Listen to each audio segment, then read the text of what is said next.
I'm going to be comparing the Xlite V2 to the Xlite V1. So what's the same? The shape, switches, coating, scroll wheel, battery, stock skates, USB-C cable, dongle, sensor performance, side buttons, software, and holes on the top piece of the mouse have stayed the same from the original Xlite Wireless. So what's different? The location of the battery is different. It is placed near the back of the mouse in order to provide better weight balancing. Even though the switches are the same, the click feeling is much better on my copy of the V2. They feel much more tactile, and they feel more tactile than the Omron 20Ms on the G Pro SUPERLIGHT, but they don't feel as tactile as the KAILH 8.0s on the KATANA SUPERLIGHT. The build quality is much better on the V2 rather than the V1. There was a lot of creaking and top flex on the V1, but I let it slide in my review because of the holes everywhere and pretty much no bottom plastic piece for the mouse. Now, there's so little top flex and no side flex or creaking at all. I can also push the bottom piece up, and you can visually see it go up if you look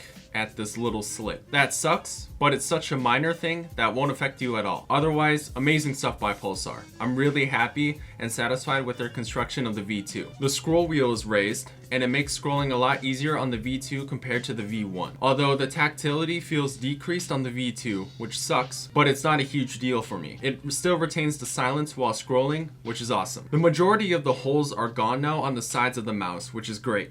The thing is though, my thumb and ring finger still touch a hole because of the way that I hold my mouse, but it's not a deal breaker for me.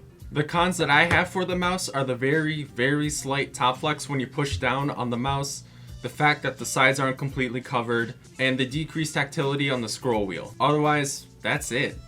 Those three things are very minor and might as well be personal preference, except for the top flex. But yeah, this is a very solid mouse. You're getting a S tier mouse for $79.95. And if you're looking for an ergonomic mouse that appeals to modern standards, this is the one. It's clear that Pulsar is working hard to appear on every PC gamer's radar, and I highly respect them for that dedication. I expect great things from them later on in 2022. I highly recommend to be on the lookout for other reviewers' video on the Xlite V2, since naturally everyone's copy will be different. Someone could have a copy that's the complete opposite of my experience, and it's important to evaluate any company's quality control. Overall, this is a great mouse, but now you're looking for a good mouse pad to match with it. Click on this video right here because this mouse pad is very balanced and applies to everyone, and if you don't know what you're looking for, this is a great mouse pad to get.